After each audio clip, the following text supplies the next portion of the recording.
Welcome to achievers academy Shivamogga.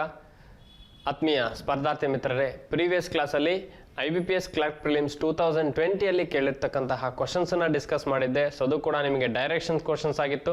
So ಅಲ್ಲಿ 3 ಮಾರ್ಕ್ಸಿಗೆ ಕೇಳಿದ್ರು. ಅಂದರೆ 2018 ಮತ್ತು 2020 3 ಮಾರ್ಕ್ಸಿಗೆ ನಿಮಗೆ ಡೈರೆಕ್ಷನ್ ಬೇಸ್ ಮೇಲೆ ಕ್ವಶನ್ಸನ್ನು ಕೇಳಿದ್ರು IBPS ಕ್ಲರ್ಕ್ ಪ್ರಿಲಿಮ್ಸ್ ಎಕ್ಸಾಮಲ್ಲಿ. ಅದೇ 2019 ನಿಮಗೆ IBPS ಕ್ಲರ್ಕ್ ಪ್ರಿಲಿಮ್ಸಲ್ಲಿ ಡೈರೆಕ್ಷನ್ಸನ್ನು 5 ಮಾರ್ಕ್ಸಿಗೆ ಕೇಳಿದ್ದಾರೆ. ಅಂದರೆ ಸೆಟ್ ಆಫ್ ಕ್ವಶನ್ಸನ್ನು 5 ಮಾರ್ಕ್ಸಿಗೆ ಕೇಳಿದ್ದಾರೆ. ಸೊ ಒಂದೊಂದು ರೀತಿ ಅಥವಾ ಒಂದೊಂದು ಇಯರ್ಲಿ ಒಂದೊಂದು ರೀತಿ ಚೇಂಜಸ್ ಮಾಡ್ತಾ ಹೋಗ್ತಾರೆ. ಸೊ 2020 3 ಮಾರ್ಕ್ಸಿಗೆ ಕೇಳಿದ್ರು. ಅದೇ ರೀತಿ 2018 ಕೂಡ 3 ಮಾರ್ಕ್ಸಿಗೆ ಕೇಳಿದ್ರು. ಬಟ್ 2019 ನಿಮಗೆ 5 ಮಾರ್ಕ್ಸಿಗೆ ಕೇಳಿದ್ದಾರೆ. ಹಾಗಾದರೆ 2019 5 ಮಾರ್ಕ್ಸಿಗೆ ಯಾವ ರೀತಿ ಕ್ವಶನ್ಸನ್ನು ಕೇಳಿದ್ರು ಅನ್ನೋದನ್ನ ನಾನು ಇವತ್ತು ಕ್ಲಾಸಲ್ಲಿ ಡಿಸ್ಕಸ್ ಮಾಡ್ತಾ ಹೋಗ್ತೀನಿ. ಅಥವಾ ನಿಮಗೆ 5 ಮಾರ್ಕ್ಸಿಗೆ ಯಾವ ರೀತಿ ಎಕ್ಸಾಮ್ಗಳಲ್ಲಿ ಕ್ವಶನ್ಸ್ ಬರ್ಬೋದು ಅನ್ನೋದು ಕೂಡ ಗೊತ್ತಿರಬೇಕಾಗತ್ತೆ. ಡೈರೆಕ್ಟ್ ನಾವು ಕ್ವಶನ್ಸ್ ನೋಡೋದಾದ್ರೆ ಸೊ ಈ ರೀತಿ ಇದೆ ನಿಮಗೆ ಕ್ವಶನ್ಸು. ಸೊ 5 ಕ್ವಶನ್ಸ್ ಆಗಿರುತ್ತೆ. ಅಂದರೆ ಸೆಟ್ ಆಫ್ ಕ್ವಶನ್ಸ್ ಆಗಿರೋದ್ರಿಂದ point B is 10 metre to the west of point A ಅಂತ ಹೇಳಿದ್ದಾರೆ. ಅಂದರೆ ಪಾಯಿಂಟ್ ಎ ಇಂದ ವೆಸ್ಟಿಗೆ ಪಾಯಿಂಟ್ ಬಿ ಇರಬೇಕು. ಸೊ ಇದರ ಬೇಸ್ ಮೇಲೆ ನೀವು ಡೈರೆಕ್ಟಾಗಿ ಬರಿತಾ ಹೋಗ್ಬೋದು. Point B is 10 metre to the west of point A. So ಪಾಯಿಂಟ್ನ ಎನ ಒಂದು ಕಡೆ ಬರಿತೀರಾ. ಸೊ ಪಾಯಿಂಟ್ ಎ ಇಂದ ವೆಸ್ಟಿಗೆ 10 ಮೀಟರ್ ಡಿಸ್ಟೆನ್ಸಲ್ಲಿ ನಿಮಗೆ ಬಿ ಇರಬೇಕು ಅಂತ ಹೇಳಿದ್ದಾರೆ.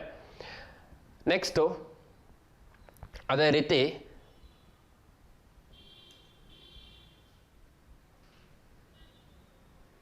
ಸೊ ಫಸ್ಟ್ ಡೈರೆಕ್ಷನ್ ಹೇಳಿರೋದು B is 10 metre to the west of point A ಅಂತ ಹೇಳಿದರು.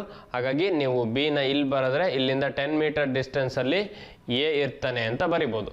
Next B is 10 metre to the west of point A ಇಂದ ವೆಸ್ಟಿಗೆ ಬಿ ಇದ್ದಾನೆ. Next point C is 15 metre to the south of point B. ಅಂದರೆ B ಇಂದ ಸೌತಿಗೆ C ಇರಬೇಕು 15 metre ಡಿಸ್ಟೆನ್ಸಲ್ಲಿ.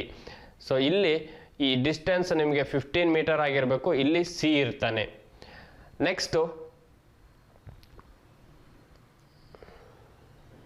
So ಈ ಡಿಸ್ಟೆನ್ಸಲ್ಲಿ ನಿಮಗೆ 15 ಮೀಟರ್ ಡಿಸ್ಟೆನ್ಸಲ್ಲಿ ಸಿ ಇರ್ತಾನೆ.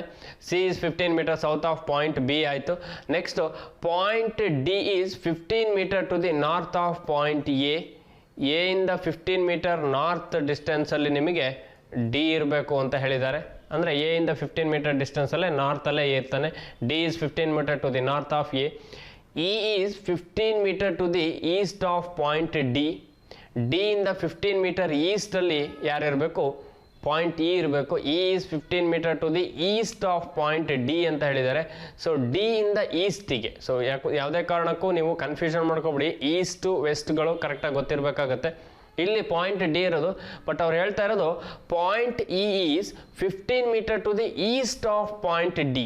ಡಿ ಇಂದ ಈಸ್ಟಿಗೆ ಇರಬೇಕು. ಇರ್ತಕ್ಕಂತಹ ಪರ್ಸನ್ ಯಾರು ಅಂದರೆ point E. E is 15 metre to the east of point D ಅಂದರೆ ಡಿ ಇಂದ 15 ಮೀಟರ್ ಡಿಸ್ಟೆನ್ಸಲ್ಲಿ ನಿಮಗೆ ಇ ಇರ್ತಾರೆ. Next point C is 15 metre to the west of point F ಅಂತ ಹೇಳಿದ್ದಾರೆ. ಸೊ ಇದರ ಬೇಸ್ ಮೇಲೆ ನೀವು ಡೈರೆಕ್ಷನ್ ಮಾಡ್ಬೋದು. ಯಾಕಂದರೆ ಸಿ ಗೊತ್ತಿದೆ ನಿಮಗೆ. C is 15 meter west of point F. ಅಂದರೆ ಎಫ್ಫಿನ ವೆಸ್ಟಿಗೆ. ಎಫ್ ಇಲ್ಲಿದ್ದಾನೆ ಅಂದರೆ ಈ ಡಿಸ್ಟೆನ್ಸು ಕೂಡ ನಿಮಗೆ 15 ಮೀಟರ್ ಆಗಿರಲೇಬೇಕು. C is 15 metre to the west of point F. ಎಫ್ಫಿನ ವೆಸ್ಟಿಗೆ ಸಿ ಇದ್ದಾನೆ. Next point G is 10 metre to the east of point C. So C ಇಂದ ಈಸ್ಟ್ ಡೈರೆಕ್ಷನಲ್ಲಿ ಇರಬೇಕು ಅಂತ ಹೇಳಿದ್ದಾರೆ. ಸೊ ಅಲ್ಲಿಗೆ point G is 10 metre to the east of point C. ಅಂದರೆ ಸಿ ಇಂದ ಈಸ್ಟ್ ಡೈರೆಕ್ಷನಲ್ಲಿ 10 ಮೀಟರ್ ಡಿಸ್ಟೆನ್ಸಲ್ಲೇ ಇರಬೇಕು. ಹಾಗಾದರೆ ಎ ಮತ್ತು ಜಿ ಸೇಮ್ ಡಿಸ್ಟೆನ್ಸಲ್ಲಿ ಇರ್ತಾರೆ. ಅಂದರೆ ಬಿ ಇಂದ ಎಗೆ 10 ಮೀಟರ್ ಆದರೆ ಸಿ ಇಂದ ಜಿಗೂ ಕೂಡ ನಿಮಗೆ 10 ಮೀಟರ್ ಆಗಿರಲೇಬೇಕು. ಸೊ ಇಲ್ಲಿ ಈ ಪಾಯಿಂಟ್ ಏನಿದೆ ನಿಮಗೆ ಇಲ್ಲಿ ಕನ್ಸಿಡರ್ ಮಾಡ್ಬೋದು. Point G is 10 metre to the east of point C. C ಇಂದ 10 ಮೀಟರ್ ಡಿಸ್ಟೆನ್ಸು ಇಲ್ಲಿ ಜಿ ಇರಬೇಕಾಗತ್ತೆ. ಸೊ ಹಾಗಾದರೆ ನಿಮಗೆ ಅಲ್ಲಿ ಜಿ ಬರ್ತಿದ್ದಾನೆ ಅಂದರೆ ಬಿ ಎ ಮತ್ತು ಸಿ ಜಿ ನಡುವೆ 10 ಮೀಟರ್ ಡಿಸ್ಟೆನ್ಸ್ ಇರಲೇಬೇಕಾಗತ್ತೆ. ಈ ಕಡೆ ಟೋಟಲ್ ಸಿ ಇಂದ ಎಫ್ಗೆ 15 ಆದರೆ ಸಿ ಇಂದ ಜಿಗೆ 10 ಮೀಟರ್ ಡಿಸ್ಟೆನ್ಸ್ ಇರಲೇಬೇಕು. Next G is 10 metre east of point C ಆಯಿತು. Next point H is 15 metre to the north of point F. So point F ಇಂದ 15 ಮೀಟರ್ ನಾರ್ತಲ್ಲಿ ಯಾರಿರಬೇಕು? ಪಾಯಿಂಟ್ ಹೆಚ್ ಇರಬೇಕು. ಹಾಗಾದರೆ ಎ ಇಲ್ಲಿ ಬಿ ಇಂದ ಸಿಗೆ 15 ಇದ್ದಾರೆ ಅಂದರೆ ಈ ಕಡೆನೂ ನಿಮಗೆ 15 ಮೀಟರ್ ಡಿಸ್ಟೆನ್ಸ್ ಇರಬೇಕಾಗತ್ತೆ. ಈ ಡಿಸ್ಟೆನ್ಸಲ್ಲೂ ಕೂಡ 15 ಮೀಟರ್ ಡಿಸ್ಟೆನ್ಸ್ ಇರ್ತಾನೆ. ಇರುವಂತಹ ಪರ್ಸನ್ ಯಾರು ಅಂದರೆ ಇಲ್ಲಿ ಹೆಚ್ ಅಂತಕ್ಕಂಥ ಪರ್ಸನ್ ಇರಬೇಕು. H is 15 metre to the north of point F. F ಇಂದ ನಾರ್ತಲ್ಲಿ ಇದ್ದಾನೆ, ಎಫ್ ಆಯಿತು. Next point R is 3 metre east of point E. Point E ಏನಿದ್ದಾನೆ ಅವನಿಂದ 3 ಮೀಟರ್ ಈಸ್ಟಲ್ಲಿ ಆರ್ ಇರಬೇಕು. ಅಂದರೆ ಇಲ್ಲಿಂದ ನಿಮಗೆ ಆರ್ ಇರ್ತಾನೆ, ಇವನ ಡಿಸ್ಟೆನ್ಸು 3 ಮೀಟರ್ ಆಗಿರುತ್ತೆ. ಈಸ್ಟ್ ಅಂದರೆ ಇ ಇಂದ ಆರ್ ಅನ್ನುವಂಥಕ್ಕವನು ಈಸ್ಟಲ್ಲೇ ಇರಬೇಕು. Point R is 3 meter to the east of point E. E ಇಂದ 3 ಮೀಟರ್ ಡಿಸ್ಟೆನ್ಸಲ್ಲಿ ಇರಬೇಕು. ಅದು ಕೂಡ ಈಸ್ಟಿಗೆ ಅಂತ ಹೇಳಿದರೆ, ಹಾಗಾಗಿ ನೀವು ಡೈರೆಕ್ಟಾಗಿ ಮೆನ್ಷನ್ ಮಾಡ್ಬೋದು. ಈ ಡಿಸ್ಟೆನ್ಸ್ ಏನಿರುತ್ತೆ ನಿಮಗೆ ಇದು 3 ಮೀಟರ್ ಆಗಿರಬೇಕು. ನೆಕ್ಸ್ಟ್ ಕ್ವಶನ್ಸ್ ನೋಡೋದಾದ್ರೆ ಅಲ್ಲಿ ಎಲ್ಲ ಕಂಡೀಷನ್ಸು ಕೂಡ ಸ್ಯಾಟಿಸ್ಫೈ ಆಗಿದೆ ನಿಮಗೆ. ಈಸ್ಟ್ ಆಫ್ ಪಾಯಿಂಟ್ ಇ ಎಲ್ಲ ಕಂಡೀಷನ್ಸನ್ನು ಸ್ಯಾಟಿಸ್ಫೈ ಮಾಡಿದ್ದೀರಾ. What is the distance and direction of point H with respect to F ಅಂತ ಕೇಳಿದ್ದಾರೆ. ಇಲ್ಲಿ ನಿಮಗೆ ಕೇಳಿರ್ತಕ್ಕಂಥದ್ದು ಡಿಸ್ಟೆನ್ಸ್ ಮತ್ತು ಡೈರೆಕ್ಷನ್ ಎರಡೂ ಕೇಳಿದ್ದಾರೆ. ಹಾಗಾಗಿ ಫಸ್ಟ್ ಡಿಸ್ಟೆನ್ಸ್ ನೋಡ್ಕೊಳ್ಳಿ, ಅದರ ಬೇಸ್ ಮೇಲೆ ನೀವು ನಾರ್ತ್ ಸೌತ್ ಚೆಕ್ ಮಾಡ್ಬೋದು. What is the distance and direction between point H with respect to F. ಎಫ್ಗೆ ಹೆಚ್ ಯಾವ ಡಿಸ್ಟೆನ್ಸಲ್ಲಿ ಇದ್ದಾರೆ? 15 ಮೀಟರ್ ಅಂತೂ ಇದ್ದಾರೆ. ಎಫ್ ಮತ್ತು ಹೆಚ್ ನಡುವೆ 15 ಮೀಟರ್ ಡಿಸ್ಟೆನ್ಸ್ ಇದೆ. ಹಾಗಾಗಿ 10 ಮೀಟರ್ನ ಫಸ್ಟ್ ಸ್ಕಿಪ್ ಮಾಡ್ಕೊಳ್ಳಿ. 15 metre to the south, 15 metre to the north, ಎರಡರಲ್ಲಿ ಒಂದು ಆನ್ಸರ್ ಆಗಿರಲೇಬೇಕು. ಬಟ್ ಕೇಳಿರ್ತಕ್ಕಂಥದ್ದು direction of point H with respect to F. ಎಫ್ಗೆ ಹೆಚ್ ಯಾವ ಡೈರೆಕ್ಷನಲ್ಲಿ ಇದ್ದಾನೆ? ನಾರ್ತಲ್ಲೇ ಇದ್ದಾನೆ. ಹಾಗಾಗಿ 15 ಮೀಟರ್ ಟು ನಾರ್ತ್, ಆಪ್ಷನ್ ಸಿನೇ ನಿಮ್ಮ ರೈಟ್ ಆನ್ಸರ್ ಆಗಿರಬೇಕು. ಯಾಕೆ ಅಂದರೆ ಅವರು ಕೇಳಿರ್ತಕ್ಕಂಥದ್ದು ಎಫ್ಗೆ ಹೆಚ್ಚು ಯಾವ ಡೈರೆಕ್ಷನಲ್ಲಿ ಇದ್ದಾರೆ ಅಂತ. ಸೊ ಎಫ್ಗೆ ಹೆಚ್ಚು ಯಾವ ಡೈರೆಕ್ಷನಲ್ಲಿ ಇದ್ದಾರೆ ಅಂದರೆ ಎಫ್ಗೆ ಹೆಚ್ಚು ನಾರ್ತ್ ಡೈರೆಕ್ಷನ್. ಡಿಸ್ಟೆನ್ಸ್ ಅಂತೂ ನಿಮಗೆ ಗೊತ್ತಿದೆ, 15 ಮೀಟರ್ ಡಿಸ್ಟೆನ್ಸ್ ಇರಲೇಬೇಕು. ಸೊ ಅದೇ ರೀತಿ ನೆಕ್ಸ್ಟ್ ಸೆಕೆಂಡ್ ಕ್ವಶನ್ ನೋಡೋದಾದ್ರೆ ಇದರ ಬೇಸ್ ಮೇಲೆ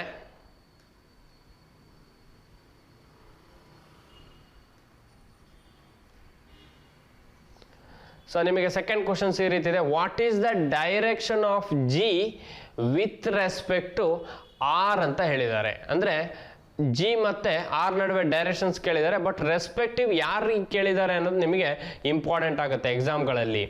what is the direction of G with respect to R. So ಆರಿಗೆ ಜಿ ಯಾವ ಡೈರೆಕ್ಷನಲ್ಲಿ ಇದ್ದಾರೆ ಅನ್ನೋದು ಕೇಳಿದ್ದಾರೆ. ಸೊ ನೀವು ಜಿನ ಆಲ್ರೆಡಿ ಕನ್ಸಿಡರ್ ಮಾಡಿದ್ದೀರಾ. ಇಲ್ಲಿ ಜಿ ಇದ್ದಾನೆ, ಅವ್ರು ಕೇಳಿರ್ತಕ್ಕಂಥದ್ದು direction of G with respect to R. So ಆರಿಗೆ ಜಿ ಇರ್ತಕ್ಕಂತಹ ಡೈರೆಕ್ಷನ್ ಯಾವುದು? ಸೊ ಆರಿಗೆ ಜಿ ಇರ್ತಕ್ಕಂತಹ ಡೈರೆಕ್ಷನ್ಸ್ ಯಾವುದು ಅಂದರೆ ನಿಮಗೆ ಈ ಡೈರೆಕ್ಷನನ್ನು ನೀವು ಚೆಕ್ ಮಾಡಬೇಕಾಗತ್ತೆ. ವಿತ್ ರೆಸ್ಪೆಕ್ಟ್ ಟು ಆರಿಗೆ ಕೇಳಿರೋದ್ರಿಂದ direction of G with respect to R, ಆರಿಗೆ ಜಿ ಇರ್ತಕ್ಕಂಥದ್ದು ಸೌತ್ ವೆಸ್ಟ್ ಡೈರೆಕ್ಷನ್ ಆಗತ್ತೆ. ನಿಮಗೆ ಆಪ್ಷನ್ ಇ ಅನ್ನೋದು ನಿಮ್ಮ ರೈಟ್ ಆನ್ಸರ್ ಆಗತ್ತೆ. ಯಾಕಂದರೆ ಜಿಗೆ ಆರು ಸೌತ್ ಈಸ್ಟ್ ಜಿಗೆ ಆರ್ ಏನಾದ್ರು ಕೇಳಿದರೆ ನಿಮಗೆ ಸೊ ಅಲ್ಲಿ ನಾರ್ತ್ ಈಸ್ಟ್ ಆಗುತ್ತೆ. ಬಟ್ ಕೇಳಿರ್ತಕ್ಕಂಥದ್ದು direction of G with respect to R, ಆರಿಗೆ ಜಿ ಇರುವಂಥದ್ದು ಸೌತ್ ವೆಸ್ಟ್ ಡೈರೆಕ್ಷನಲ್ಲೇ ಇರ್ತಾರೆ. ಸೊ ಅದೇ ರೀತಿ ಇದರ ಬೇಸ್ ಮೇಲೆ ನಿಮಗೆ ಸೆಟ್ ಆಫ್ ಕ್ವಶನ್ಸ್ ಆಗಿರೋದ್ರಿಂದ ನಾವು ನೆಕ್ಸ್ಟ್ ಕ್ವಶನ್ಸ್ ನೋಡ್ತಾ ಹೋಗೋದಾದ್ರೆ, ವಿಚ್ ಆಫ್ ದಿ ಫಾಲೋವಿಂಗ್ ಅಂದರೆ ಇಲ್ಲಿ ಯಾವುದೋ ಒಂದು ಡೈರೆಕ್ಷನ್, ಎರಡು ಕ್ವಶನಲ್ಲಿ ಒಂದರಲ್ಲಿ ಡೈರೆಕ್ಷನ್ ಕೇಳಿದ್ರು, ಇನ್ನೊಂದರಲ್ಲಿ ಡಿಸ್ಟೆನ್ಸ್ ಕೇಳಿದ್ರು. Next which of the following do not represent straight line ಅಂತ ಕೇಳಿದ್ದಾರೆ. ಸೊ ಯಾವುದು ಸ್ಟ್ರೈಟ್ ಲೈನನ್ನು ರೆಪ್ರೆಸೆಂಟ್ ಮಾಡಲ್ಲ? ಸಿ ಜಿ ಎಫ್ ಸ್ಟ್ರೈಟ್ ಲೈನಲ್ಲೇ ಇದೆ ಇದು. ನೆಕ್ಸ್ಟು ಜಿ ಇದಾಗಲ್ಲ. ಅಲ್ಲಿಗೆ ಅವ್ರು ಕೇಳಿರುವಂಥದ್ದು which of the following is not representing straight line. C G F straight ಲೈನಲ್ಲಿದೆ. ಜಿ ಎ ಡಿ ಸೊ ಇದು ಕೂಡ ಸ್ಟ್ರೈಟ್ ಲೈನಲ್ಲೇ ಇದೆ. ಸೊ ಒಂದೇ ಡಿಸ್ಟೆನ್ಸಲ್ಲೇ ಇದೆ ಅಥವಾ ಸ್ಟ್ರೈಟ್ ಲೈನಲ್ಲೇ ಇದೆ. ಬಿ ಎ ಹೆಚ್ ಇದು ಕೂಡ ಸ್ಟ್ರೈಟ್ ಲೈನಲ್ಲೇ ಇದೆ. ಸೊ ಅಲ್ಲಿಗೆ ಇದು ಆನ್ಸರ್ ಆಗಲ್ಲ. ಎಫ್ ಹೆಚ್ ಇ ಸೊ ಇವರು ಸ್ಟ್ರೈಟ್ ಲೈನಲ್ಲಿ ಇಲ್ಲ. ಡಿ ಇ ಆರ್ ಇವರು ಕೂಡ ಸ್ಟ್ರೈಟ್ ಲೈನಲ್ಲಿ ಇದ್ದಾರೆ. ಹಾಗಾದರೆ ನಿಮ್ಮ answer option D, F H E ಅನ್ನೋದು ನಿಮ್ಮ ರೈಟ್ ಆನ್ಸರ್ ಆಗಿರಲೇಬೇಕು. ಯಾಕಂದರೆ ಎಫ್ ಹೆಚ್ ಇ ಅವರು ಸ್ಟ್ರೈಟ್ ಲೈನಲ್ಲಿ ಇಲ್ಲ. Do not representing straight line ಅಂತ ಕೇಳಿರೋದ್ರಿಂದ ಸ್ಟ್ರೈಟ್ ಲೈನಲ್ಲಿ ಇರಬಾರ್ದು. ಹಾಗಾದರೆ ಎಫ್ ಹೆಚ್ ಇ ಅನ್ನೋದು ನಿಮ್ಮ ಆನ್ಸರ್ ಆಗಿರುತ್ತೆ. ಯಾಕಂದರೆ ಎಫ್ ಹೆಚ್ ಇ ಅವರು ಸ್ಟ್ರೈಟ್ ಲೈನಲ್ಲಿ ಇಲ್ಲ. ಸೊ ಉಳಿದಿರ್ತಕ್ಕಂತಹ ಎಲ್ಲ ಪರ್ಸನ್ಗಳೇನಿದ್ದಾರೆ ಸ್ಟ್ರೈಟ್ ಲೈನಲ್ಲಿ ಇದ್ದಾರೆ. ಸೊ ಇದರ ಬೇಸ್ ಮೇಲೆ ನೆಕ್ಸ್ಟ್ ಕ್ವಶನ್ಸ್ ನೋಡ್ತಾ ಹೋಗಿದ್ರೆ, ಫೈಂಡ್ ಆಡ್ ಒನ್ ಔಟ್ ಅಂತ ಕೇಳಿದ್ದಾರೆ. ಸೊ ಈ ರೀತಿ ಕ್ವಶನ್ಸ್ ಕೂಡ ಕೇಳ್ತಾರೆ ನಿಮಗೆ 5 ಮಾರ್ಕ್ಸ್ಗೆ ಕೇಳಿದಾಗ. ಆರ್ ಮತ್ತು ಎಫ್ ಸೊ ಅಲ್ಲಿಗೆ ಆರ್ ಮತ್ತು ಎಫ್ ಅಂದರೆ ಆರಿಗೆ ಎಫ್ ನಿಮಗೆ ಸೌತ್ ವೆಸ್ಟ್ ಡೈರೆಕ್ಷನಲ್ಲಿದ್ದಾರೆ, ಡಿ ಮತ್ತು ಸಿ. ಸೊ ಆರ್ ಮತ್ತು ಎಫ್ ಹೇಳಿರೋದ್ರಿಂದ ಆರ್ ಮತ್ತು ಎಫ್ ಇದೇ ಡಿಸ್ಟೆನ್ಸ್ ಆಗುತ್ತೆ. ಡಿ ಮತ್ತು ಸಿ, ಸೊ ಅಲ್ಲಿಗೆ ಡಿ ಮತ್ತು ಸಿ ಅದು ಕೂಡ ಸೇಮ್ ಡೈರೆಕ್ಷನ್ ಆಗುತ್ತೆ. ಡಿ ಮತ್ತು ಆರ್ ಸ್ಟ್ರೈಟ್ ಲೈನ್ ಬರುತ್ತೆ.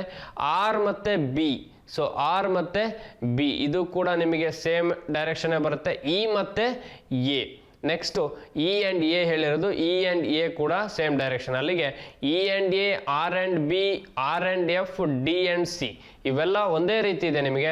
ಸೊ ಆಡ್ ಒನ್ ಔಟ್ ಯಾವುದು ಅಂತ ಕೇಳಿದ್ದಾರೆ. ಹಾಗಾದರೆ ಆಡ್ ಒನ್ ಔಟ್ ಇರುವಂಥದ್ದು ಡಿ ಆರ್, ಯಾಕೆಂದರೆ ಡಿ ಮತ್ತು ಆರ್ ಸ್ಟ್ರೈಟ್ ಲೈನಲ್ಲಿದೆ. ಹಾಗಾಗಿ ನಿಮ್ಮ ಆನ್ಸರು ಆಪ್ಷನ್ ಸಿ. ಸೊ ಇದು ಯಾವುದು ಕೂಡ ಬರಲ್ಲ, ಆಪ್ಷನ್ ಏನು ಬರಲ್ಲ, ಆಪ್ಷನ್ ಬಿ ಬರಲ್ಲ, ಡಿ ಬರಲ್ಲ, ಇ ಬರಲ್ಲ, ಆಪ್ಷನ್ ಸಿ ಅನ್ನೋದು ಆನ್ಸರ್ ಆಗುತ್ತೆ. ಯಾಕಂದರೆ ಬೇರೆ ಎಲ್ಲದೂ ಕೂಡ ಒಂದು ರೀತಿ ಇದೆ, ಡಿ ಮತ್ತು ಆರ್ ಅನ್ನೋದು ಸ್ಟ್ರೈಟ್ ಲೈನಲ್ಲಿದೆ. ಹಾಗಾಗಿ ಅದು ಆಡ್ ಒನ್ ಔಟ್ ಆಗುತ್ತೆ. ಸೊ 5 ಮಾರ್ಕ್ಸಿಗೆ ಕೇಳಿದಾಗ ಈ ರೀತಿ ಕ್ವಶನ್ಸ್ ಕೂಡ ಕೇಳ್ತಾರೆ, ಹಾಗಾಗಿ ಗೊತ್ತಿರಬೇಕಾಗತ್ತೆ. ಯಾವುದೋ ಒಂದು ಡೈರೆಕ್ಷನ್ ಬೇಸ್ ಮೇಲೆ ಕೇಳ್ಬೋದು. ಸೊ ಉಳಿದಿರ್ತಕ್ಕಂತಹ ಪರ್ಸನ್ ಎಲ್ಲ ಒಂದು ಡೈರೆಕ್ಷನಲ್ಲಿ ಇರ್ತಾರೆ, ಡಿ ಆ್ಯಂಡ್ ಆರ್ ಸ್ಟ್ರೈಟ್ ಲೈನಲ್ಲಿ ಇದ್ದಾರೆ. ಅದರ ಬೇಸ್ ಮೇಲೆ ನಿಮಗೆ ಇಲ್ಲಿ ಆಡ್ ಒನ್ ಔಟ್ ಕ್ವಶನ್ ಕೇಳಿರುವಂಥದ್ದು. ಅದೇ ರೀತಿ ನೆಕ್ಸ್ಟ್ ಕ್ವಶನ್ಸ್ ನೋಡ್ತಾ ಹೋದರೆ, which of the following statement is true ಅಂತ ಕೇಳಿದ್ದಾರೆ. ಅಂದರೆ ಯಾವ ಸ್ಟೇಟ್ಮೆಂಟ್ ಇಲ್ಲಿ ಟ್ರೂ ಆಗತ್ತೆ ಅನ್ನುವಂಥದ್ದು. ಹಾಗಾಗಿ ಈ ರೀತಿ ಕ್ವಶನ್ಸ್ ಕೇಳಿದಾಗ ಸ್ವಲ್ಪ ತುಂಬ ಕೇರ್ಫುಲ್ ಆಗಿರಿ, ಯಾಕಂದರೆ ಅವ್ರು ಕೇಳಿರ್ತಕ್ಕಂಥದ್ದು ನಿಮಗೆ ಯಾವ ಸ್ಟೇಟ್ಮೆಂಟು ಟ್ರೂ ಆಗುತ್ತೆ ಅಂತ. ಸೊ ಇದರ ಬೇಸ್ ಮೇಲೆ ಯಾವುದೋ ಒಂದು ಡೈರೆಕ್ಷನ್ ಬೇಸ್ ಮೇಲೆ ಸ್ಟೇಟ್ಮೆಂಟನ್ನು ಹೇಳಿರ್ತಾರೆ ಅವರು. ಹಾಗಾಗಿ ಅವ್ದು ಯಾವ ಡೈರೆಕ್ಷನ್ ಬೇಸ್ ಮೇಲೆ ಸ್ಟೇಟ್ಮೆಂಟ್ ಹೇಳಿದ್ದಾರೆ ಅನ್ನೋದನ್ನು ಚೆಕ್ ಮಾಡ್ಕೊಳ್ತಾ ಹೋಗಿ ಈಸಿಯಾಗಿ ಆನ್ಸರ್ ಮಾಡ್ಬೋದು.